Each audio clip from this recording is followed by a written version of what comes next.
And with that, we're now recording, so I'll hand it over to you, Ken and Robin. Or would you want me to say anything in introduction before I do that? Yeah, why not, Christian? Why don't you always say lovely things. Why don't you Okay. Well, it is a real privilege to be here once again and to see quite a few well-known faces and some people I haven't met before join the call.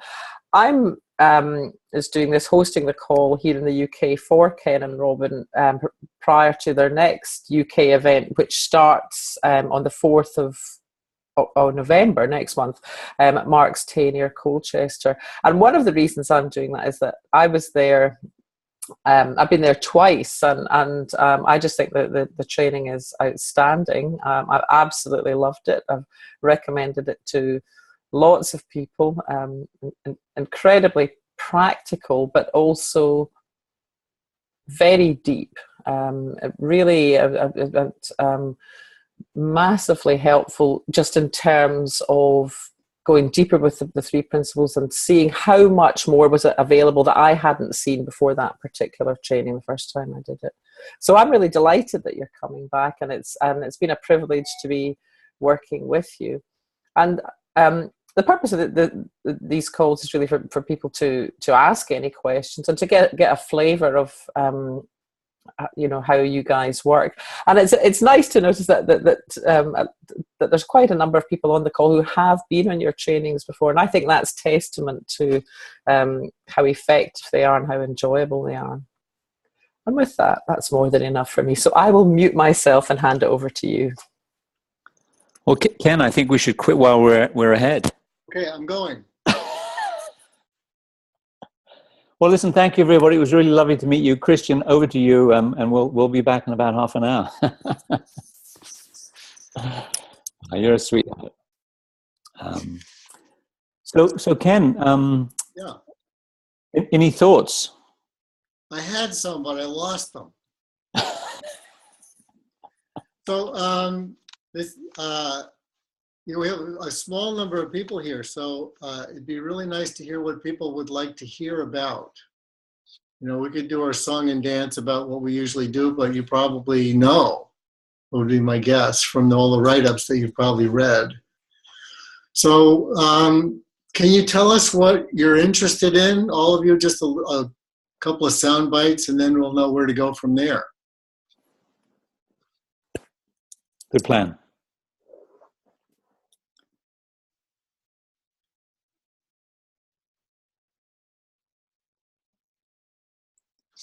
But don't everybody go at once. Just to mute yourself and speak, and otherwise we'll have to start picking on people. I do it, how's that? No, that's not it. I can start because I've no idea why I'm here. Well, we don't either. We have no idea why you're here. I saw the invitation from Christian, and I've watched Rudy's recordings from when you were over, Robin, and then when the two of you did the workshop, and I really enjoyed it.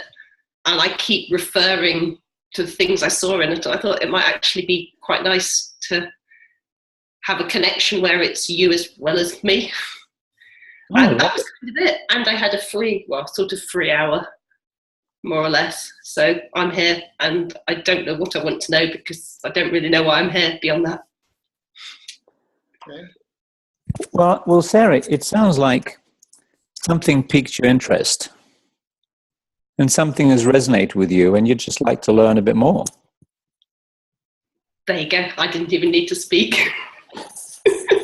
Perfect. So pretty much anything we answer for everybody will probably be useful for you, which is great. Yeah, almost certainly. What particularly piqued your interest? Are you a business person? Are you a coach? Are you a mother? Are you what? I've been doing Rudy and Jenny's facilitator training for the last year, and what I really identified with, I guess, in the way you were working is I spent about 15 years in the London corporate consulting and financial sectors. So it's an area that interests me. But what I really liked how you kept coming back to your skinny, and how much respect you showed for the participants, because every session seemed to start with, oh, we were just talking about how that last session went and this session's going different, or I was just talking to this person and this is what I've picked up from them. So I really liked the kind of the interactive respect for the participants that you were showing, that came across on the videos that I saw. Okay, cool. Thanks, Sarah. So are you training to be a 3 principles consultant of some kind? That sounds quite grand, but yeah. Okay, cool. Well, as we go along, let us know if there's anything specific that we could, talk about. I will shout if I think of anything. Thank you. Thank you.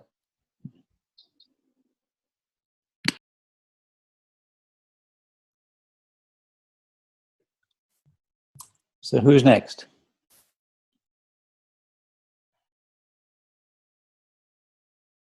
Can you hear me? Am I speaking? Can anyone hear me now? I'm not used to this. Yeah, we can. Yeah. Yes? Oh, smashing. Oh, I'm great. I've worked it out. I'm the same as Sarah, actually. I just came back off a training with Christian up in Glasgow with Joe Bailey. Oh, nice. And How was it? fantastic. Yeah, really good. Great couple of days. Shame about all the Scottish people up there, but apart from that, it was okay. What can you do? What can you do? Sid Bag's been rolling in his grave. Oh, yeah. No, it was great. I was going to go and see Joe again today in London, but I had to turn back because the traffic got built up and I was stuck at the Dartford Tunnel and couldn't get anywhere. So I literally just saw this come through from Christian and thought I'd pop on and have a look. Cool. I wasn't aware of anything until about an hour ago that you were doing some training here in Colchester. Well, what did Joe cover for the last couple of days?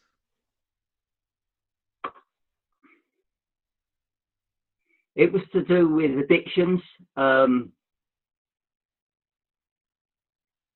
What did he cover, Christian? I was just sitting in a nice feeling. Resilience, the health of the helper and resilience. Yeah. Nice. So, Philippe, what would be helpful for you? Anything in particular of what we do? I guess I've been training for the London Fire Service for sort of the last, say, 10 years, doing leadership training, like 7 Habits, Stephen Covey training, leadership workshops. And then I came across the 3 principles. So I've just retired from the fire service now, and I'm just sort of finding my own feet and wondering where to go, to be honest, really. I've got a few clients that I pick up on the way, but nothing major yet. I'm just need to be giving myself a kick up the bum, if you like, to get going with a new career now. So I'm enjoying what I'm doing with the coaching, and I've been doing some retreats with people, taking them walking to Turkey. So I'm just looking for somewhere else to go with it now, just seeing what feels right at the time. Walking to Turkey? Walking in Turkey, in the country Turkey. Yeah. It just got kind of that by accident. Met a couple of guys and they said that one had cancer and someone else was stressed out, and I said, well, I've got a place in Turkey, do you fancy coming out and we'll walk for a few days? I've done that 3 or 4 times now, and quite enjoy that rather than sitting down one to one. Nice. Well, if it appeals to you, Philip, the program we run it a couple of times in the UK. We essentially share the principles the way we do in the business world. So if you're new to this understanding, it would be the way we introduce people in business or in organizations to the principles. And if you understand, or you have some prior background, like any exposure, it will take you deeper. And you'll also see the form we use. You'll see the way we do it, because we've been experimenting now for around 16 years, probably a bit more than that. And teaching the business world, or having the business world learn this, because we don't really teach it, we more set up an environment that they will learn it, is very different from what Joe did, because no one dragged you along to Joe's event. You turned up because you were really interested, and I'm sure most of the people in the room were there because they really wanted to be there. Well, when we run a program in the business world, maybe a few of them want to be there, but most don't. Now, they either don't want to be there because they've got so much to do, they can't, this isn't convenient for me, or they've got no clue what it is, or what they're seeing, it seems weird and it's not their thing. So explaining it to people who are not interested is very different from explaining it to people who are. And so that's pretty much the program we do. We run exactly the same program that we would run with a business or an organization. So people with who are curious about the business world or curious about organizations find quite like our approach, because it's very simple and it's pretty pragmatic. Because as you know, in the world of organizations, they use the technical expression, they don't like to faff around. And then when people have had a background, a lot of training, they find what we share as very complementary. So, for example, we work with a lot of organizations that have been trained on the 7 habits. And we had a lovely compliment on one program where it was a guy who had not only been trained, but he was trained enough to be an internal trainer of the 7 habits. And he says, I got a completely new appreciation of the habit, which is seek to understand. Yeah. So for those who don't know Stephen Covey, great guy. He really sort of touched on some level what the principles were pointing towards. And he had one of his 7 habits, one of his recommendations is you should always try and understand people before you do anything with them. And what this gentleman understood was that when you understand how the mind works, you see separate realities. And that's a completely different take on understanding someone else's world first. And so for him, it just took his understanding of the 7 habits to a whole nother level. So for him, it turned out to be very complementary rather than something completely different. Yeah, I've found I've been trying to. Well, I still run the courses, but it's more of a 3 principles based course than it is a 7 habits course, because so much. Normally, the first day is just devoted to the foundational principles about paradigms and what principles are. So I found it very complementary to the 7 habits. Yeah. Cool. I did get your 2-day training from Rudy and Jenny. I've watched that the video of the last 2-day training you came over. I think that was in Colchester as well, if I'm not. Yeah, in the UK we do them typically in Colchester. I think we did one in April and we did one in October last year. Both recordings are available. It's interesting. We teach the same program, but the recordings are completely different. But yeah, that's basically the program. It's a 3-day program, and we take people from really not knowing anything to realizing and seeing the principles themselves. Because we're not really in the teaching business, Philip. And the best way I have to explain it to people is, you know the expression, you can give someone fish or you could teach them how to fish.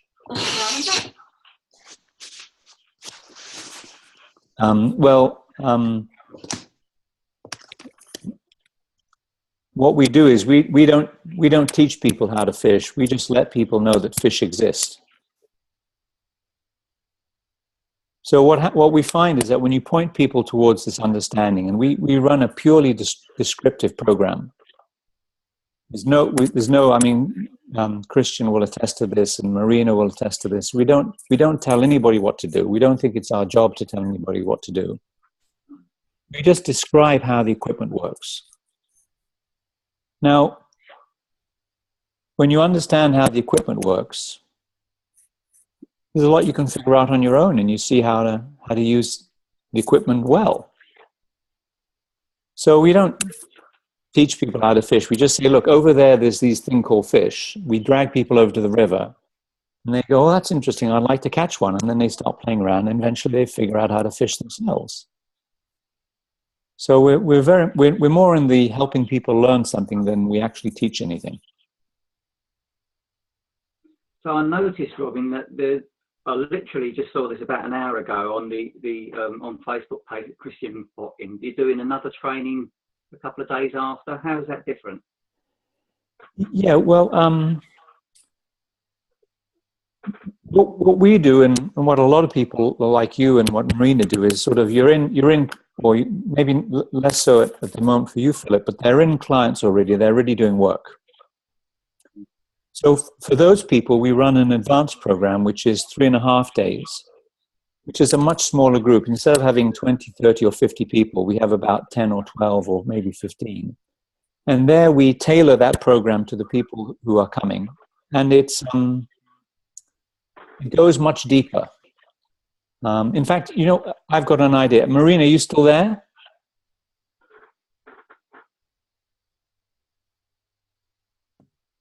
How can I help you, brother?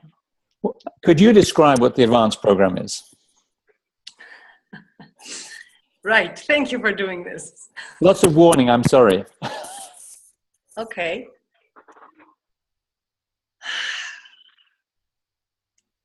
It is like they kind of do this very interesting thing, Philip, where they kind of make two of you, and they have one of you learning and one of you observing the learner. And you get to watch yourself learn and make mistakes and get trapped in your own thinking. But because they allow this other you to be outside of it, just observing it, it becomes very, very clear what it is that you do and what it is that you can do versus that. So it's really, not only is it hands-on, I mean, you are the guinea pig, and then you are the doctor as well, and you are the one making notes as well, and you get to be everyone in there. So it's you running an experiment and then just kind of having fun watching you do it. Would that be accurate, Robin? Well, it sounds more Machiavellian than what we actually try and do. But it is the experience. I mean, it's all done in such love and understanding. I mean, you're happy to be the guinea pig. You're happy to be anything in there because there is just so much beauty in the whole process. But yes, it is absolutely a delight. It does change everything. Thank you, Marina. That was so sweet of you to say that. And I'm glad I had the idea that we actually had someone who'd been through the program. What Marina is explaining, Philip, is we have the participants actually do the exercises that we do with businesses in the following half, in the second half of our program. Because when we train businesses, we do 2 days on the principles and 2 days working on stuff. So we actually have the advanced group work on stuff. And what happens is it collapses in a heap on the floor. And they go, wow, I thought I understood the principles. Geez, I guess I didn't really understand them as I thought. And also, I really get what it's like to be a participant in one of my programs. Wow. And then that just makes a very, very rich field of learning. And then to see how quickly the group can get back on the horse, you know, it'll collapse and then it'll look like a complete mess. And then we'll chat with them for just a few moments and then they'll drop back into this deep, serene space of connection and learning that seemed impossible 5 seconds or 5 minutes ago. And then it models what actually is the game when we work with the business world. It's like we spend 2 days teaching them how to drive a car. Then the next 2 days, they're driving in the car, bumping into things. And every time they bump into things, we get them out, we ask what happened.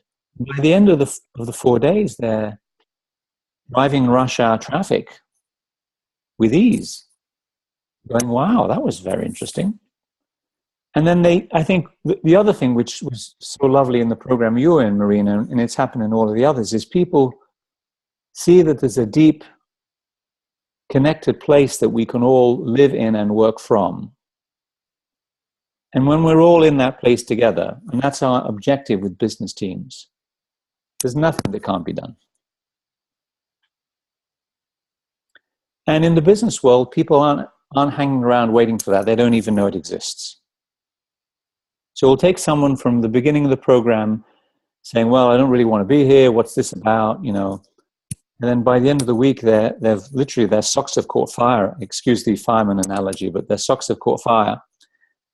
And they're going, I did not know this was in everybody, let alone in me. And we find we just have to have people hang around a tiny bit of time in that space for them to realize that there's another world available to them at any moment when they remember what they now know.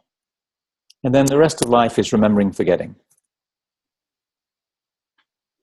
including us.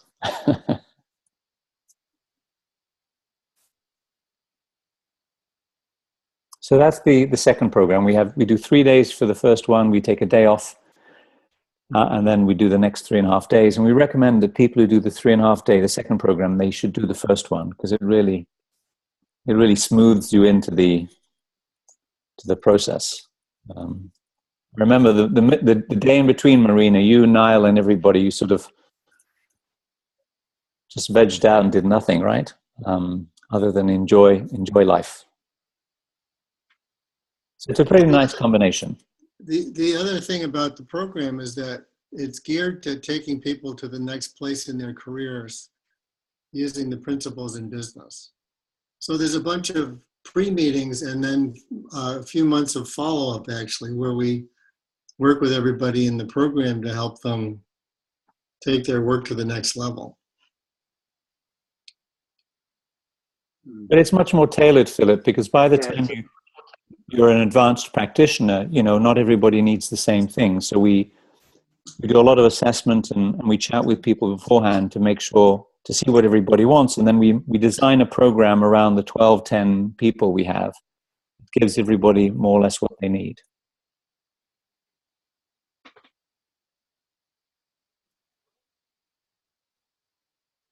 Was that helpful, Philip? Yeah, it was. Yeah, because I've been. I may have given you the wrong impression. I've got my own practice where I see clients, and I have done for the last 4 years or so. But because now I'm retired from the fire service, I see about 4 clients a month, I would say, mainly people with like addictions.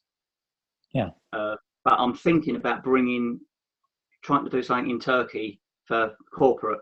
That's where I'm aiming at going, is to bring like people out there like in a corporate setting rather than just 2 or 3 clients at a time. So that's sort of the direction I'm looking to go in. So it sounds good. Well, if you want to know more, just drop us an email and we can send you more information. Thank you. I will. Thanks, Philip. And thank you, Marina. So who else? What else do you guys want to hear about?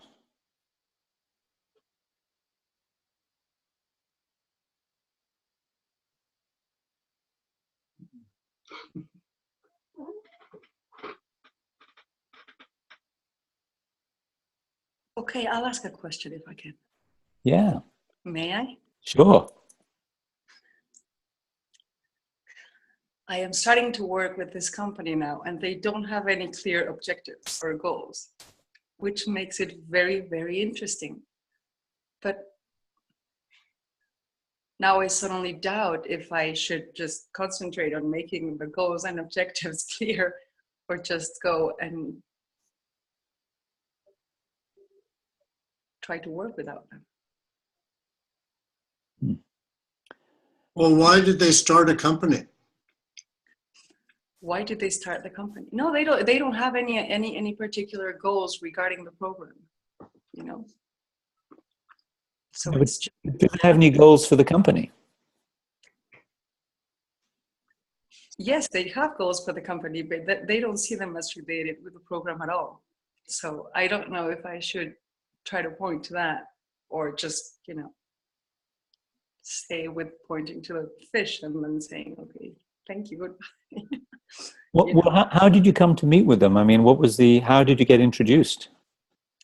I worked with the director of the company on a personal level through an intensive, and she just was very, very impacted. And now she's starting this company and wants to anchor it in the understanding and, you know, start there. And since they are starting, they don't have really any clear goals or anything. They just want to start the company anchored in the understanding of the principles. And that sounds kind of free and exciting, and, you know, something to play with. But at the same time, it makes me wonder if at some point we could start, you know, bringing it down to something else. Well, I'll give you an answer, and then Ken, I'd love to hear what you would say. What happens, Marina, is before people learn about the principles, they're mostly not interested. And so you have to give them something that's relevant. And so if they have an objective or a goal that they need to accomplish, that's relevant. That's something for them to aim towards. But what always happens is the minute a leader sees the principles and gets touched and sees what's going on in life and how life really works, they just want their people to have the same thing, and they don't care about the business objective, which is your description. So it makes perfect sense. Now, what you have to explain to them is you have to say, listen, no one else understands this. So they don't think this is a good thing to learn because they don't know it yet. So for these other people, you have to pick a business objective as something for them to aim for that would be relevant. So you could sit down with her and say, well, what do you need to get done within a year? What are the things you're working on? What if you could get there quicker, faster, better? What would be useful? Right. And you pick that just as an excuse. You see, that's what I needed to understand, because otherwise it would just feel like going in and saying, you know, this exists, and then not having a way to make them collapse. Well, remember Peter, who is in our program? Yes, I do. So he had his people trained, and it was just teaching them the principles. And there was no business objective. And do you remember his description of what came out? No, remind me. He said 1 or 2 people were deeply touched, and they were great. A few other people at the other end of the spectrum were like, this is weird, why are we doing this at work? And everybody else in the middle was, this is nice, but what do I do with this? There was no connection. Now for Peter, it made absolute sense for them to learn this because he was deeply touched by what he'd learned. But he saw that without something to aim at, it's a starting point. People don't know how to connect or make sense of why they're learning this. Because again, like I said in the beginning I think was it to Philip? About, people in business are not sitting around waiting to learn this. And they've got a lot to do. And so the boss likes it. Okay, we'll go because the boss said it was a good idea, but why are we doing this? So you have to give them some relevant thing to look at until they get to the point where they see, oh, this is actually about my inner life and about how life works. Mm-hmm. Now, the other advantage, Marina, is that whether you accomplish the business results on day 3 and 4 or not doesn't really matter anymore.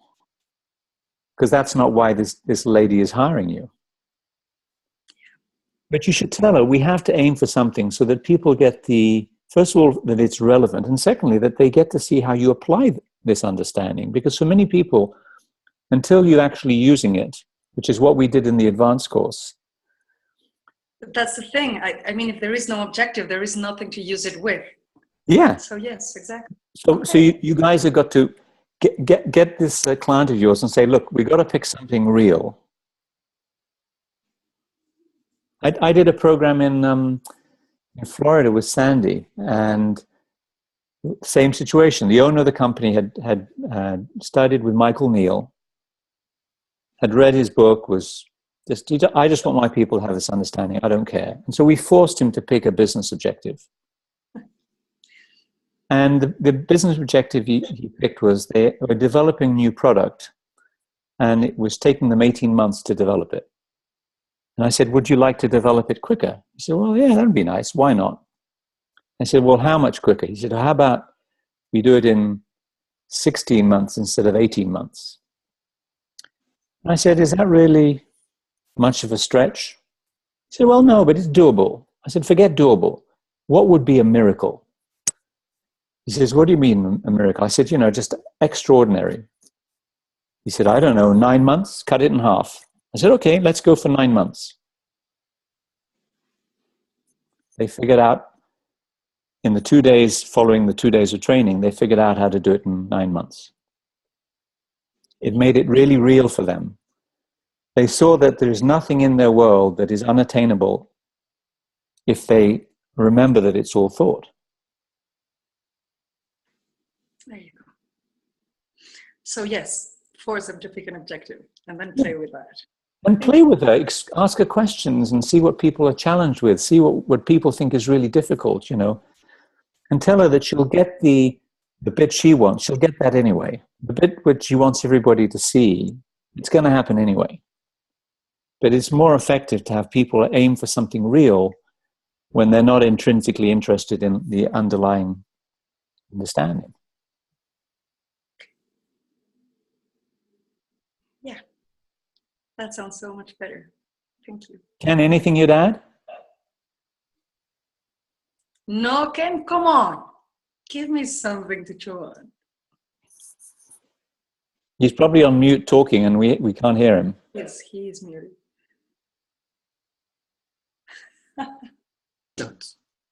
Start again, we didn't hear that. Can you not hear me? Now we can. Okay. Marina, what were your other questions? I forgot them. I'm sorry. Okay. But thank you. You're welcome.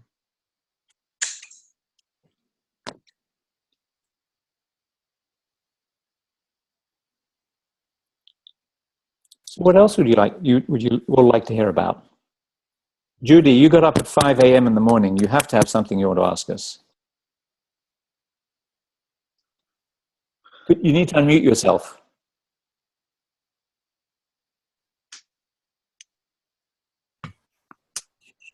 I got up just to listen because I just don't really have much connection with other people. And I feel like I don't really know enough to have the right questions to ask. Well, what are you curious about? I'm curious about, it's kind of like I see I can get it, but I can't. It's interesting what you're talking about because I actually don't see how it's useful to me at this stage. I can see that how I think about things affects how I feel. I can see that connection really clearly. Mm-hmm. But it's kind of almost like I'm only okay if I'm not thinking about things. I'm not sure how to make it useful. Well, would you like me to comment on that? Would that be helpful? Sure. So I'll just describe how it works for me. So most of the time, or a lot of the time, it looks like the world is coming at me. It does not look that I'm creating it. It does not look that I am the film production studio making this reality. And it's not even that I'm accurately taking a picture of the world and then coloring it with my thinking. What I actually see is completely created in my mind. And it doesn't look that way most of the time. I shared this the other day on a call. I'd had my annual checkup. You know the way it goes. You go, they have you fill out forms and answer the questions they asked you last year, and then they shuffle you between rooms. And as I was moving between rooms, this is about a month ago, I remember walking past an outside window, turning my head and seeing that it was pouring with rain.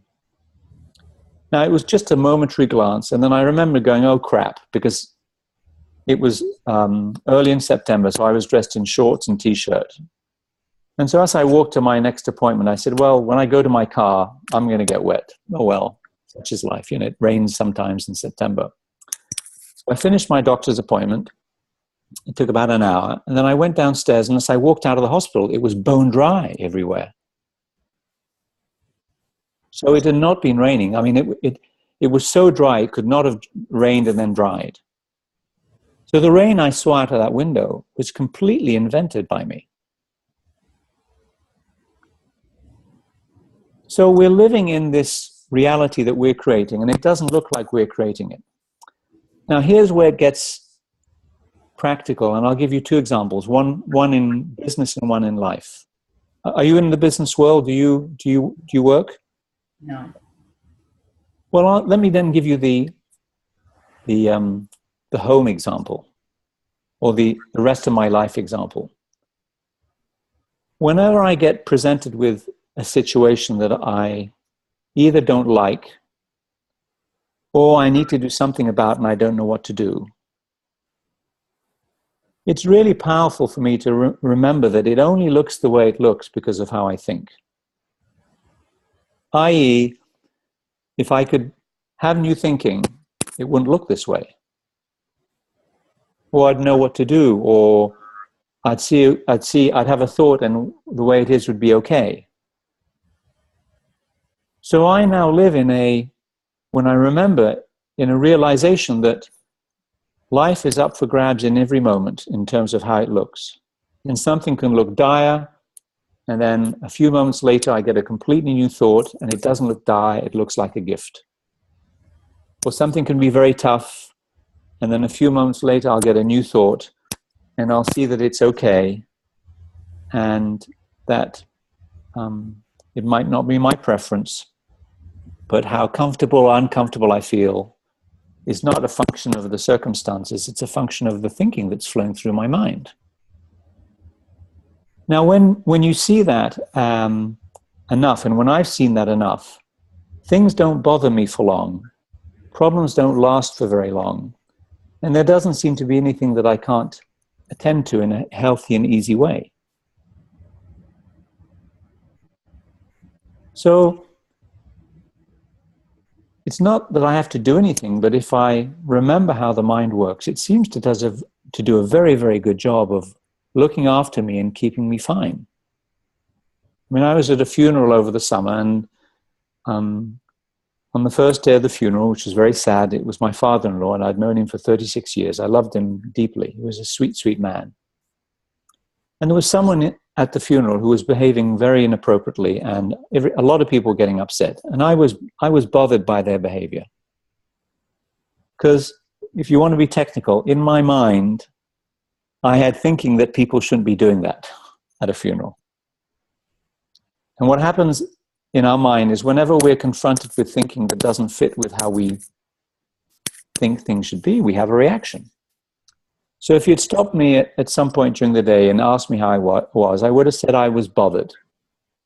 And if you'd asked me why I was bothered, I would have said, I'm very, very lucky, Judy. I've remembered that the only thing bothering me is me. And yes, there is someone doing something out there, and it looks like there's other people bothered.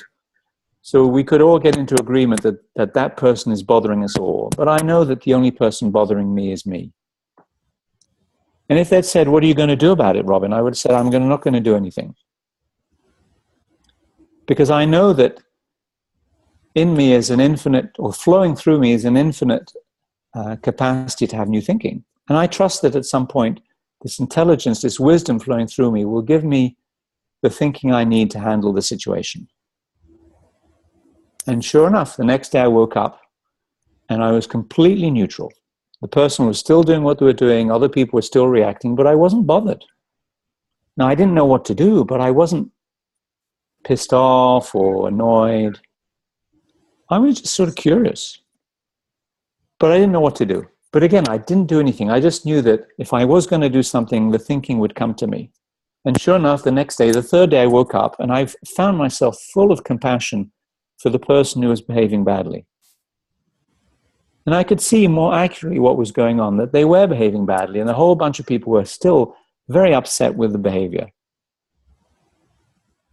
And out of nowhere, Judy, I had these warm feelings towards the person.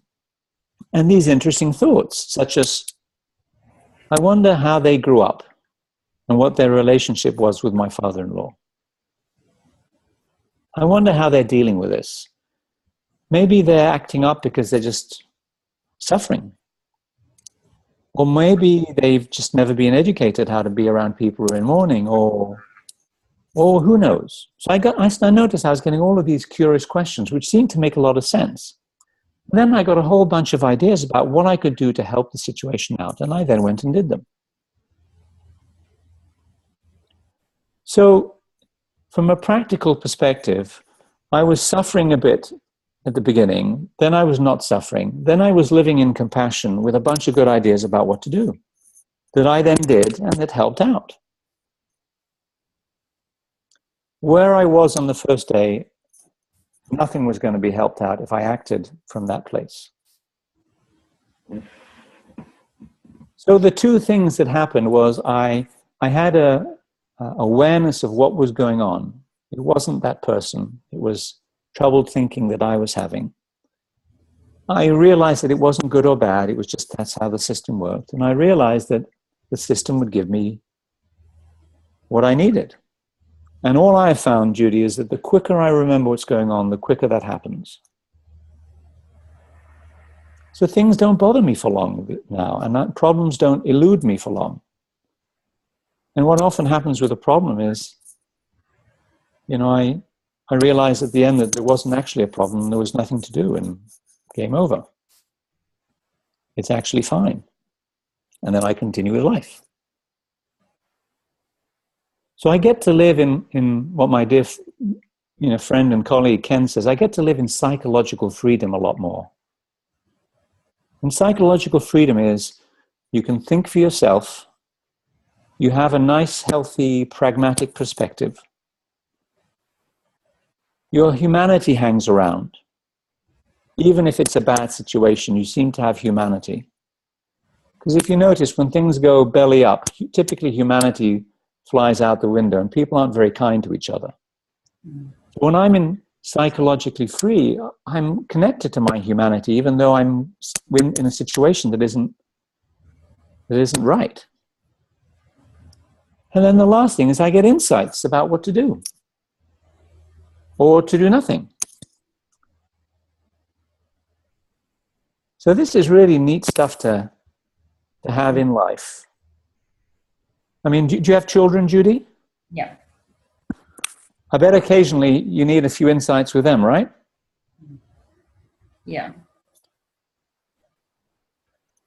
Well, I've become much more relaxed and easygoing and competent as a parent since I learned how the mind works, and I've been able to mostly sit in psychological freedom when I parent my kids, and when I'm not there, I try not to parent them.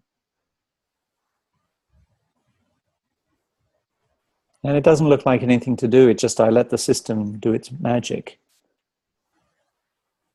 And life seems to work more.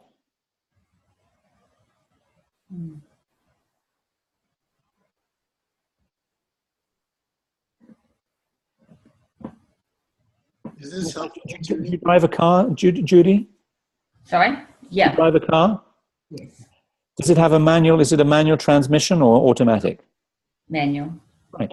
Do you think much about using the clutch anymore? No. Right. It just works. Because someone taught you how the car worked, and probably in the beginning it was a bit bumpy using that clutch. But at some point, you realize, oh, that's how it works. You ease it up and great, put the accelerator. Now you don't think about it. It just works most of the time.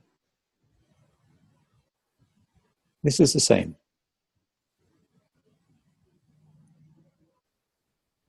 Was that helpful? Yeah. Yeah. Ken, were you about to say something? Where are you calling from? Sorry? Judy, where are you calling from? New Zealand. Oh, cool. A long way. It is. It's amazing how global we can be with these technologies now. It is actually really, really good.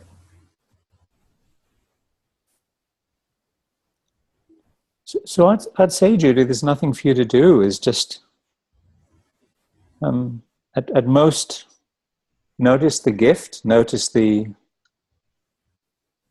miracle that this is, and how we're just all designed to live a good life. We have that capacity built into us if we can get out of our own way. Mm.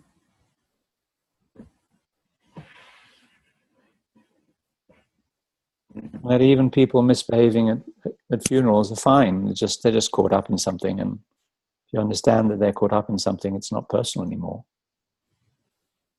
And then you can look for what you might do about it, or see that there's nothing to do and it's fine.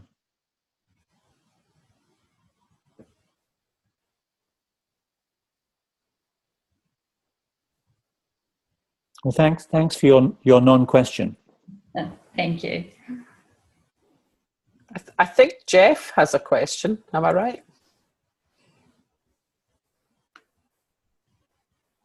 Christiane urged me to weigh in here, and I'm not exactly sure why. If I knew what to ask, I guess I could Google it, and so I'm not. I'm receptive. I think this is my third call with you guys, and I just absolutely love these. However, was it Robin that just now said that maybe there's nothing to do? And I have kind of found that I, for my own life, have made that the default.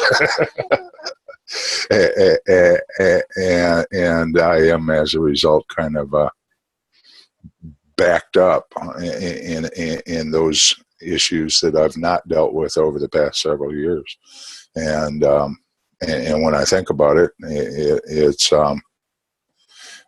disturbing, so I don't think about it, but I still don't do much in order to improve it. And just so I know Marina and Christian know, I sort of inherited a couple of local meetings that were peer support meetings. One of them's been going on for 13 years.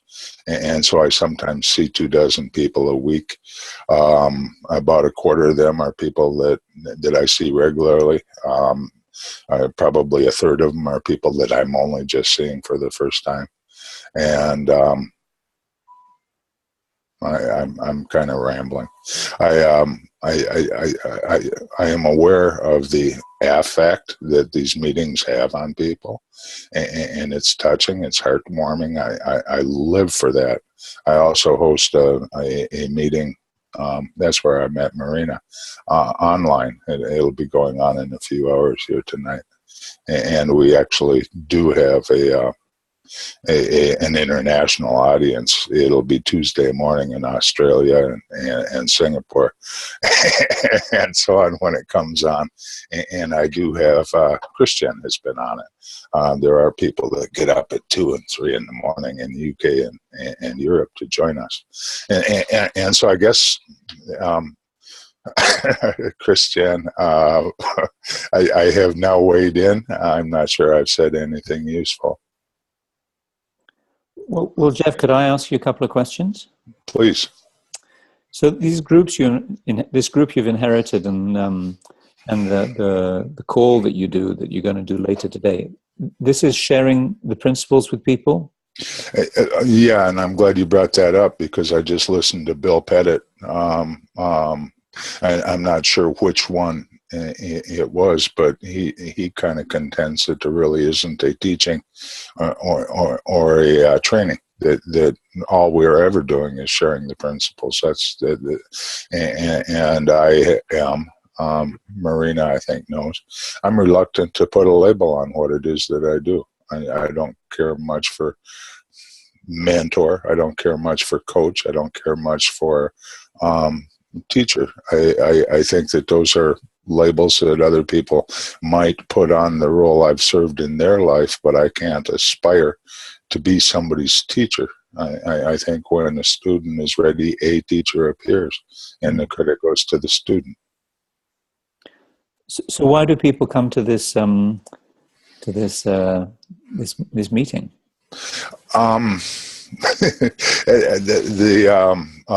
Here locally, we have a couple of inpatient treatment facilities that actually load up a bus and deliver the 10 best behaved of the 50 beds, and so I'm actually seeing the people that show up. We rate our moods on a scale from 1 to 10 at the beginning of each meeting, and I'm seeing the people that are mostly already 10s. In other words, they don't need to be there. I need to be seeing some of the others, but in order to even get your name on the list for the bus, you have to have attended all your groups and not been a discipline problem for the entire previous week. So other than a bus ride, why do people come? I mean, what are they coming for? I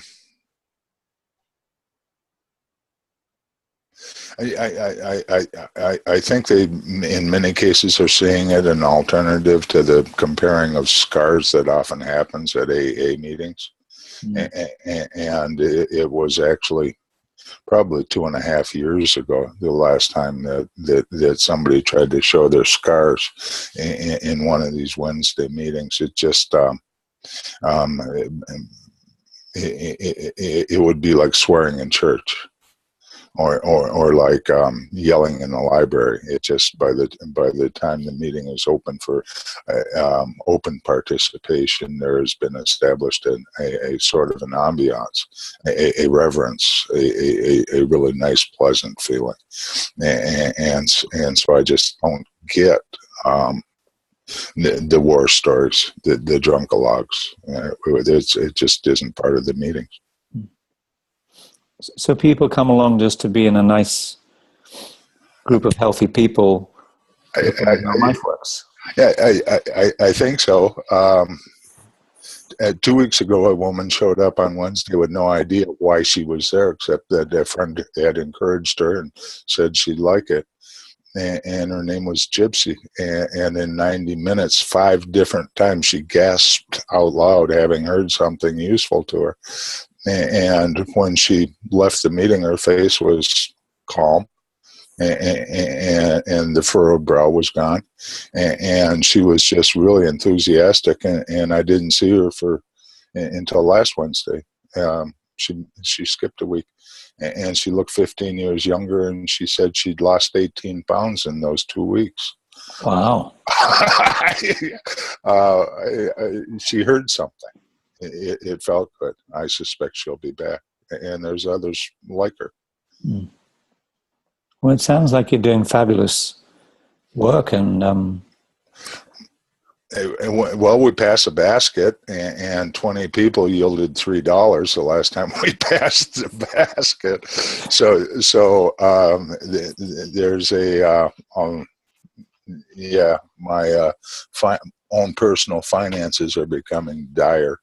But I wouldn't change anything about the meetings that I'm currently the host of. I wished I could do more of it. Well, it sounds like you need an insight on the finances. I've tried Google.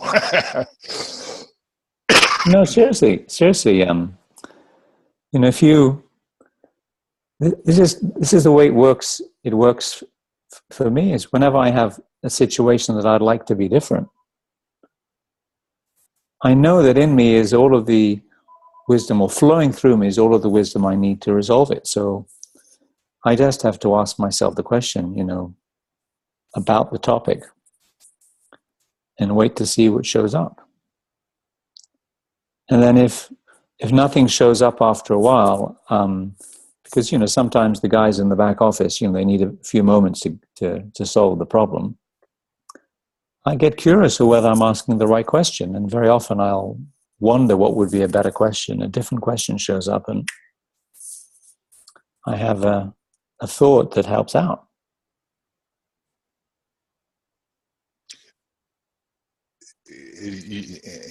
Your insight's going to come from what you don't already know. Well, it's going to come from the deep wisdom flowing through you. And sometimes it might be something you already know, but you just see it in a different way. Yeah. But I was I'm an engineer by training, A-type personality, and I would sort of sweat things until I had the answer, or be frustrated if I didn't. And I don't do that anymore. Okay. I just wonder, and then for me, wondering is like asking the wisdom in me for an answer, and then I wait for it to generously provide it. And if it doesn't provide it after a while, I've come to rely on it so much, I must be asking the wrong question. So I then wonder on the question, and then I get an insight which either removes the problem, that it isn't a problem, or has me look at it in a different way, that I see a way out that wasn't available before, but now seems really obvious. I mean, that's why we're called Insight Principles, Jeff, because the business world is not looking to be saved, is not looking to have humanity thrust upon it. I mean, most people in business... And I loved your conversation with Marina, and I kind of see that all over. That Bill Pettit was just talking about all the different breakout sessions that might be going on at a conference, and separate from the label on the breakout, the conversation is identical in each of the rooms. Yeah. Except in the world of business, and this is not just business actually, it's the areas of our life where the circumstances look like the circumstances and it doesn't look like our thinking. So, you learn about the principles and you learn about how thinking is creating your reality, but it looks like a beachhead, and within that beachhead it's true. But my brother-in-law, no, that's not my thinking, or my finances, that's not my thinking, or the politics in the US, that's not my thinking. So there's all these areas that just don't look like thinking, but they are. And the minute you remember that they're thinking, then you can say, well, maybe I could have another thought about it. But we forget to do that. We live in it's like we've cleared a bit of the forest, and that's the only bit we can live in. No, it is. It's all thinking. There's nothing else but thinking.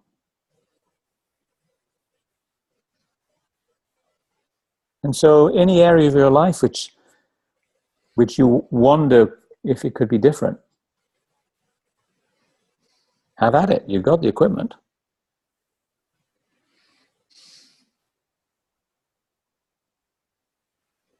Thank you. No, thank you. It was a great question. I didn't know I asked one, but I think I just heard what I came here to hear. It's a gift we have. We're born into this divine dream, as Sid said. We learn more than 50% of what we need to learn in life by age 5, when we're mostly not at school. How do we do that? Because we're insight machines. But no one's labeled it, no one's told us it's an insight. We're just having them. It's, my God, oh my God, this thing is my hand. I better not poke myself in the eye anymore. And, oh, look, these people are walking around. How do I do that? And then, bang, we're walking. And then we're running. And then we're on bikes. And then by the time we get to our age, we've forgotten this innate capacity. I mean, it's still there. It's still giving us insights all the time. We just either take credit for it. Oh, aren't I brilliant? Look how I solved that problem. No, you didn't solve that problem. You were clueless, and then all of a sudden the answer showed up. It's this deep wisdom flowing through us, this divine mechanism that creates our reality. And all we're doing, Jeff, is having people realize that it's there. And it's always been there and always will be there. And then we help each other out by reminding each other, because we keep forgetting, because it just doesn't look like thinking. So that's the game. I love listening to you guys. Well, it's an honor and a privilege. You know, whenever we have to hang out with people, it's just, we love it. So thank you, Jeff. It's nice to hear you, Jeff. Thank you, Robin. Thank you, Ken. Yeah. Anybody else? Yeah, Christian, any other victims? Nobody's dared to put their hand up. At the moment. Well, we haven't heard from any Brazilians yet.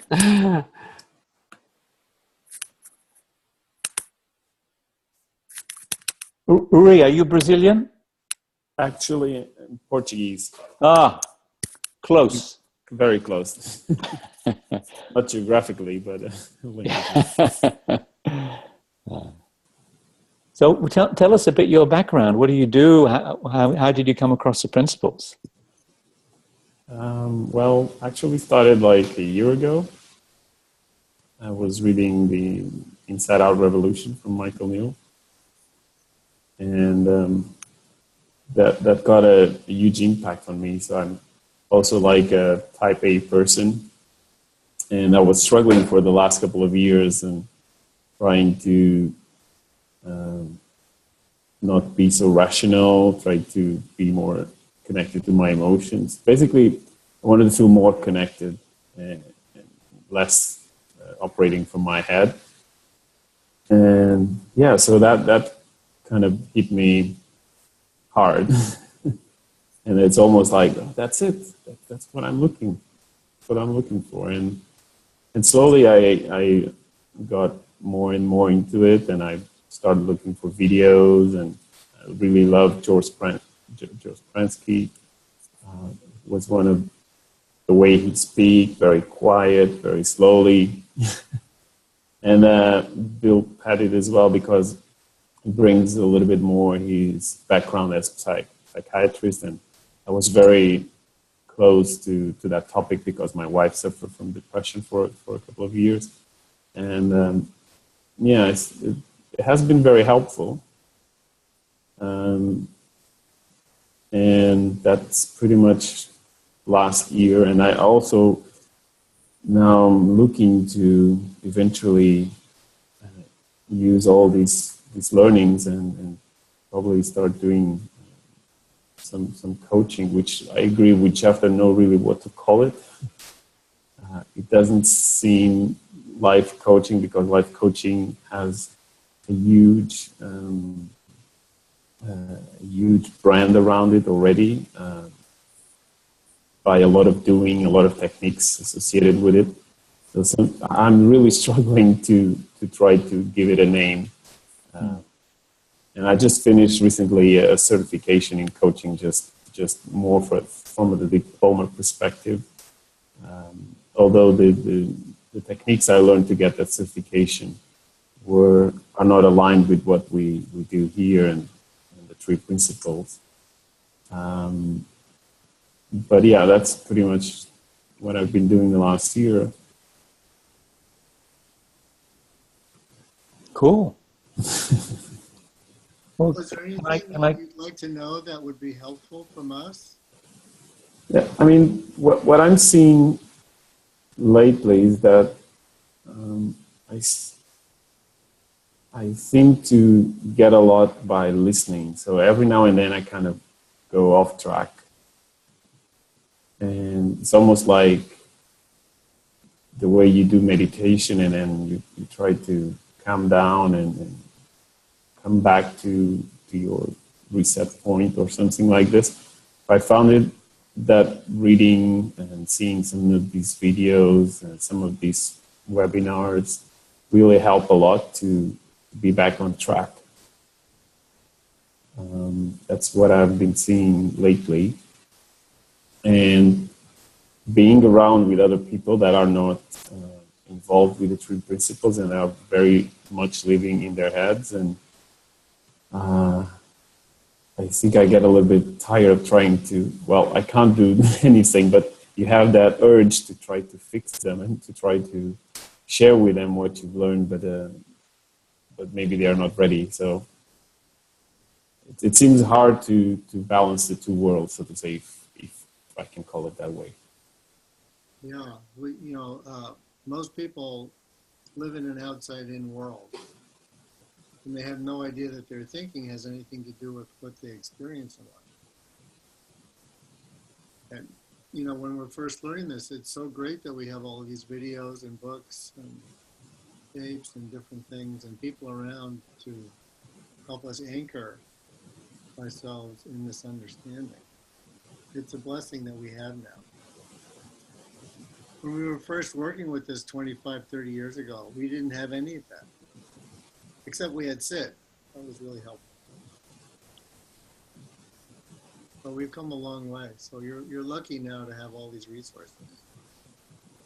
No, true. And I wonder if the other people on the call also have the same feeling, and once in a while to kind of go back to listen some of the audios or go back to read some of the books. Well, I do all the time. I learned this 26 years ago. And I still listen to the audios and watch the videos and read the book.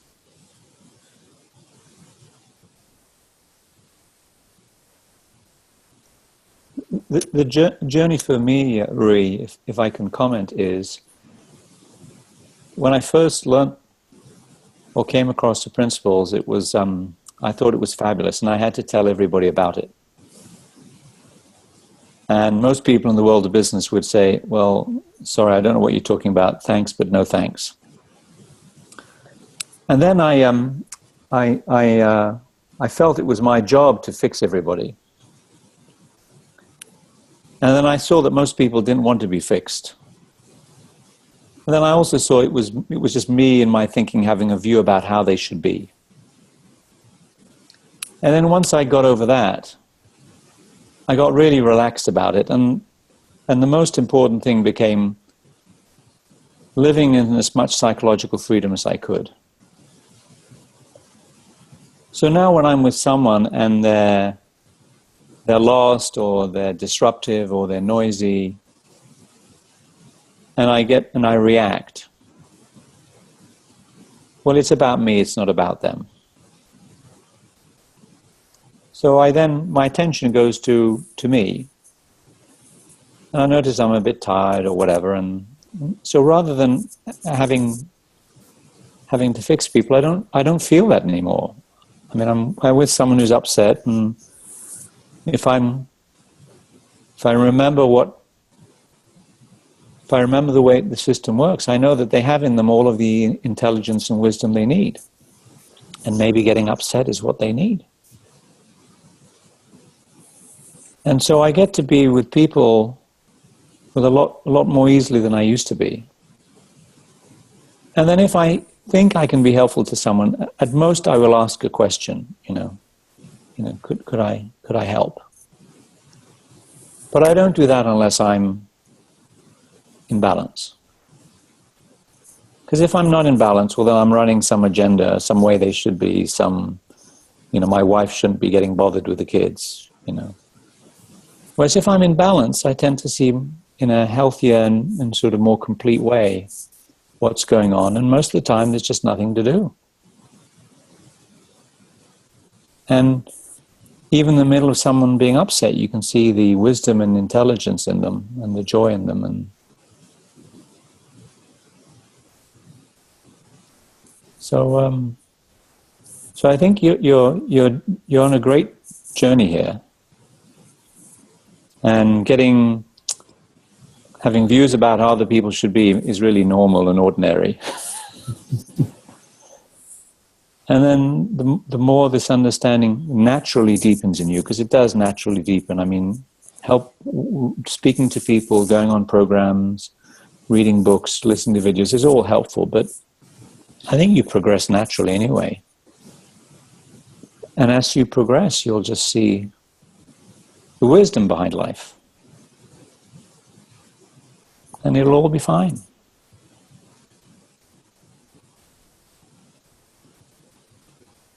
Yeah, thanks for that. I do have one question that it happens to me a lot, and it's I seem to find more of that when I'm on my own.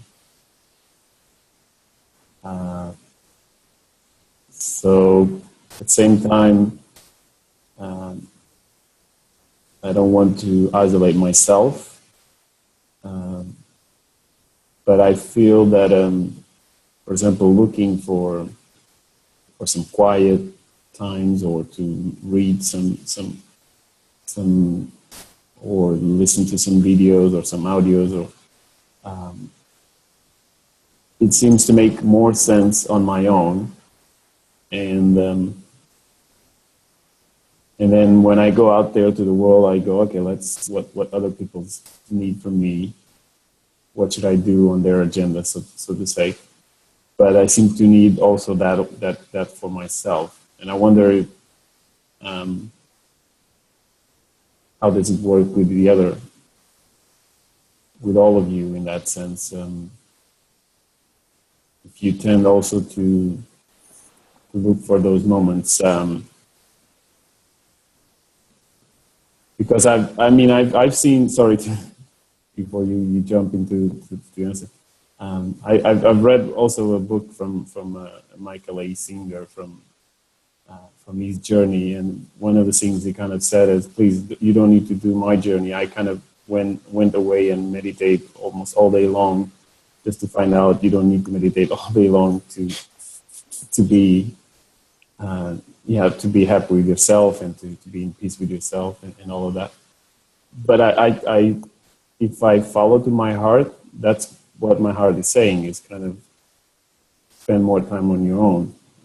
And I wonder what you guys think. Well, I think that people go through different phases of life. And sometimes we have to go inward for a while. I remember Sid Banks used to say, I tell everybody to look within, and nobody does it.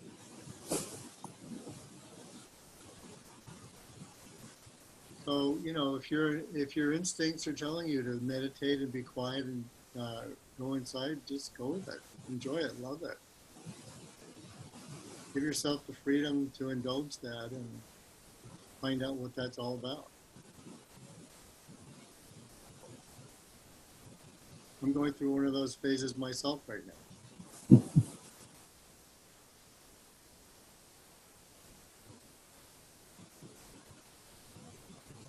Yeah, we're living wisdom, all of us.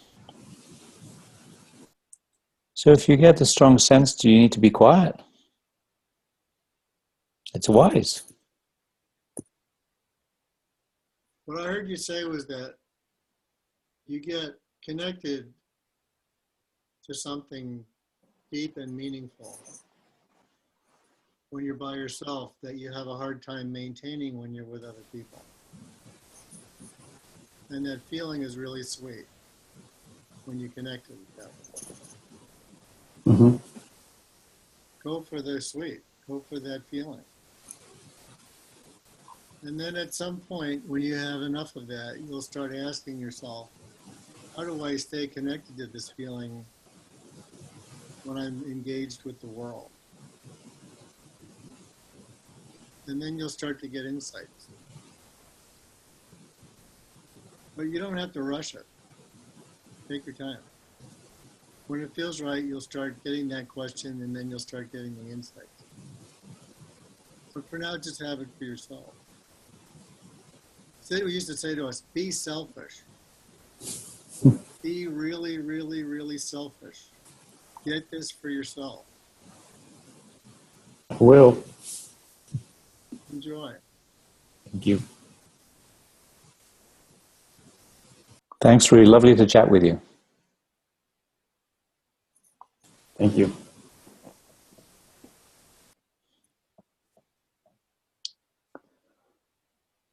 So, Christian, who haven't we harassed yet on this call? We haven't heard from Therese, and I know Marina has actually got another question, although she said she's not wanted to hog it, and we haven't heard from Iona.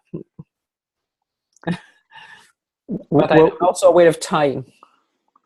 Well, and just to be clear, you don't have to share if you don't want to. I mean, I'm just teasing when I say who haven't we harassed yet. So.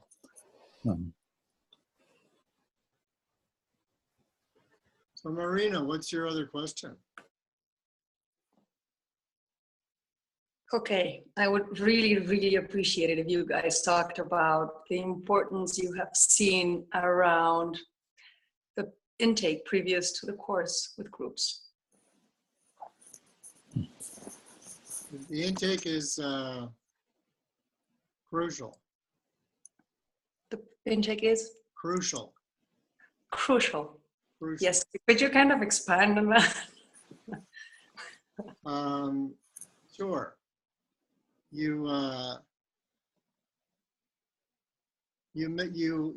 to get to know everybody. You want to take them in. You're so good at this, Marina. You want to take everybody in so that you get a feel for who they really are. And then when you're running a program with the group, your heart and your instincts will know what to do for them. So you don't have to work so hard. And you don't have to feel like you're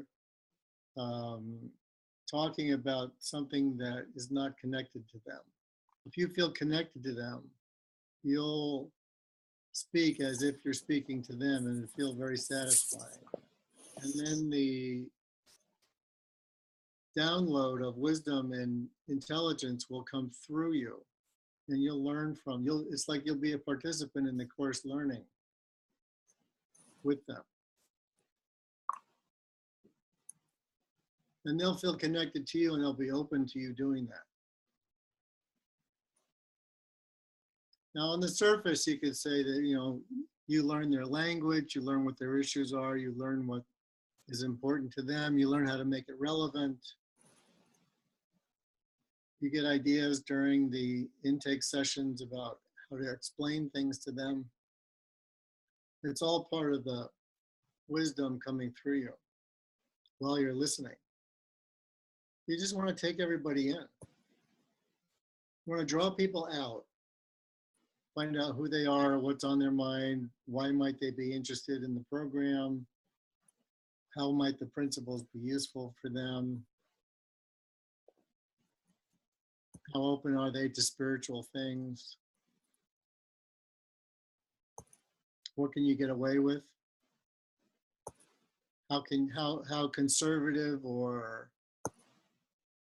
detached you need to be for individual people. I mean, you learn so much. You just open yourself and you take them in. You explain what you're doing and why you're doing it, but on another level, you open yourself and you take them in. And at a certain point in the intake, you get who the person is. You're very good at this. And then the program's over. You just have to go through the motions, but once you get who they are, everything will flow through you. And they'll be open to having that happen.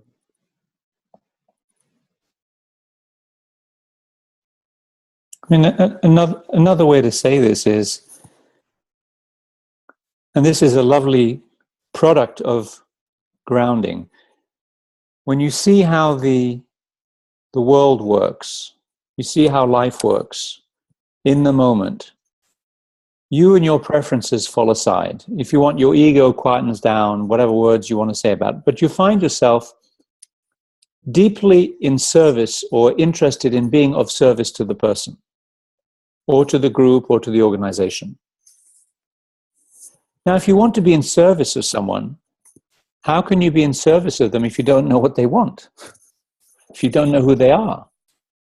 If you don't know how they think? If you don't know what they enjoy, what they don't enjoy? So what Ken is describing is to enable you to be in service of them. So that's like the reason we do intake. We started doing intake so that our programs would go better.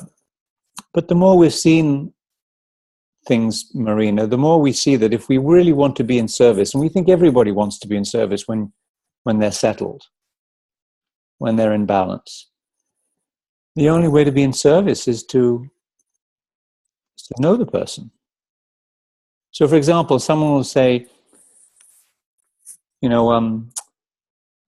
how do you write a proposal? Or how would you write a proposal for a business?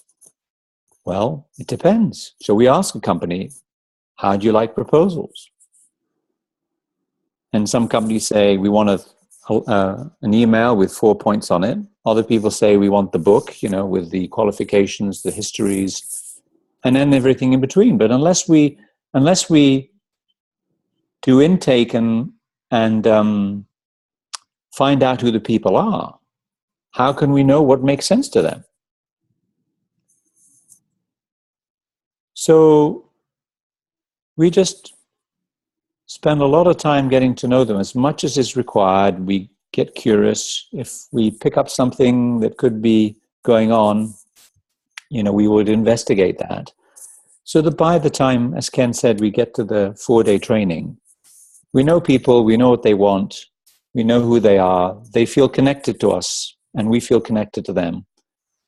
And then it's a bunch of friends sitting in a room, ideally, all looking in the same direction. But if you don't do any of that preparation, well, then it's really random whether you get there. And before you think that we're really smart people, we found all this out by making a lot of mistakes.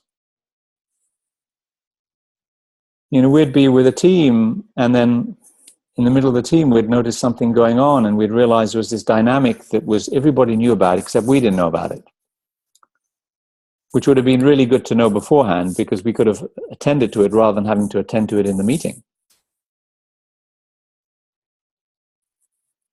Or we'd have people who'd sit at the back and never participate and get nothing out, and we'd wonder why. Well, if we'd got to know them a bit beforehand, we would have realized, oh, they don't like this, or they like it this way. We have to explain it to that.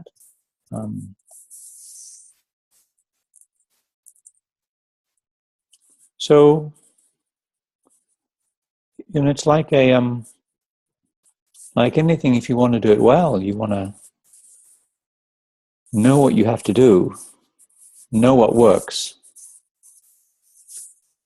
and then, as Ken said, then be able to rely on your wisdom in the moment, because things come up in the moment that you can't predict. But if you have rapport, if you have connection, if you understand the people, what they like and what they don't like, what they know, what they don't know, you're more likely to be able in the moment to do something helpful with them.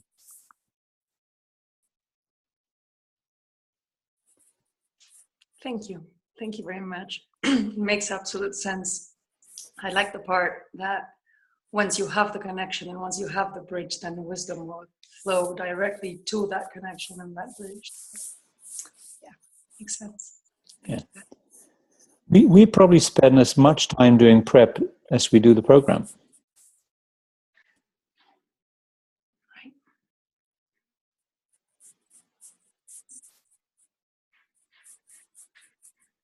Thank you.